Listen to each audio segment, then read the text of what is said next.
Hey guys, I hope you're doing really well. I miss you a lot. I miss just saying good morning to you and giving you hugs and high fives at the end of the day, and of course teaching you and hanging out with you during the day. I've been thinking about you guys a lot. You're all in my hearts and my thoughts.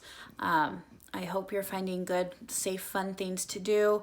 At least we have sunshiny weather and it's not freezing cold and snowing or gray and rainy. So that's something to be thankful for. I know I've been going out on walks quite a bit and just sitting on my porch and enjoying the fresh air.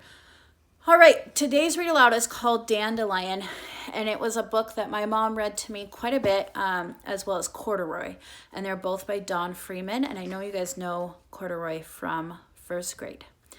This is my cat, so you might see bits of him in and out of the video. His name's Sammy Lorenzo. Dandelion by Don Freeman. So those flowers he is holding are dandelions, and they're yellow with a green stem and leaves, and you see them growing quite a bit in your yard. We think of them more as a weed than a flower. But of course, if your name's Dandelion, you're going to think they're the best flower ever, right? On a sunny Saturday morning, Dandelion woke up, stretched and yawned, and jumped out of bed. After doing his daily exercises, Dandelion looked out of the window, blinked his eyes, and said, "I wonder if the mail has come." He put on his sweater and went outside to the mailbox. There was a letter, and it was written in fancy gold ink. "Dear Dandelion, you are invited to my tea and toffee party on Saturday afternoon at 3:30. Come as you are. Sincerely, Jennifer Giraffe." Dandelion was very excited. "Why, that's today," he said. "It's a good thing I plan to get a haircut." As soon as he had washed and dried the breakfast dishes and made his bed nice and neat, he ran down the street to the barber shop. Lou Kangaroo had a chair waiting for him. First, he trimmed Dandelion's hair and then gave him a shampoo. Dandelion thought he should have a manicure too. When Lou Kangaroo had finished, Dandelion looked a bit foolish. His mane was frizzy and fuzzy and completely unrulish. "Maybe a wave would help," Lou suggested, showing him a picture in the latest fashion magazine for lions. Dandelion agreed. This was exactly what he needed. So Lou went about curling his mane. He looked magnificent. But now Dandelion thought he really should wear something more elegant than a sweater to the party. "The jacket is the newest style," said Theodore the tailor, "and it just fits you. All you need now is a cap and a cane. Happy Crane will be glad to help you." What a dapper dandy he had suddenly become. "It's nearly 3:30, said Dandelion. I've just time to get something for my hostess."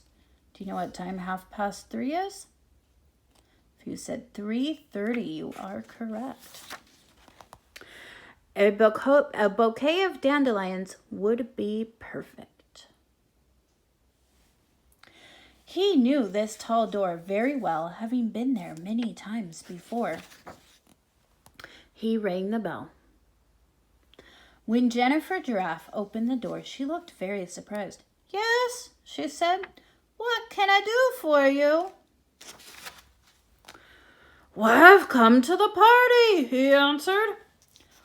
"Oh, I'm sorry, sir, but you are not anyone I know," said Miss Giraffe. "You must have come to the wrong address." And with this, she closed the door right in poor Dandelion's face. "I'm Dandelion," he roared. "You've made a mighty mistake." But there was no use knocking. The door stayed tight shut. Dandelion began walking back and forth, up and down the long block he paced. And as he paced, the sky grew dark. Then a sudden gust of wind sprang up and blew away his beautiful bouquet. And his snappy cap flew off. To make matters worse, it began to rain in torrents. Dandelion dropped his cane and stood under a weeping willow tree.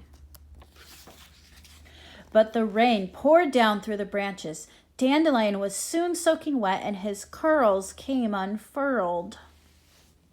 He took off his jacket and hung it on the willow branch. Luckily, he had kept on his sweater. The sun's coming out there. At last, the rain stopped and the warm sunshine came beaming down. Dandelion decided to sit on Jennifer Dreff's front steps until his mane was dry. While he sat there waiting, he spied 3 dandelion flowers under the bottom step where they had been protected from the wind and the rain.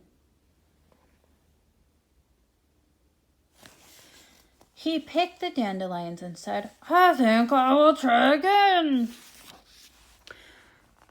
And he rang the bell.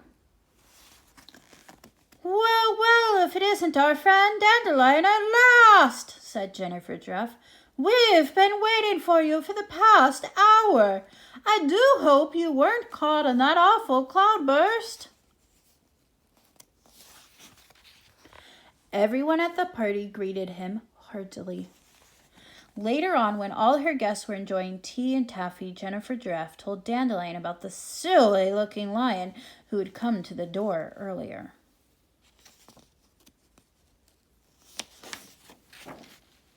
Dandelion almost spilled his cup of tea as he reared back and laughed uproariously. "Ha, ha, ha! Oh, that was me! How was that silly-looking lion?" Miss Druff was so flustered she got herself all tangled up in her long pearl necklace.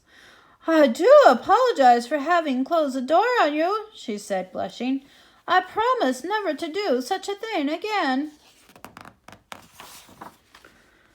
"And I promise you I will never again try to turn myself into a stylish dandy," said Dandelion as he sipped his tea. "From now on, I'll always be just plain me."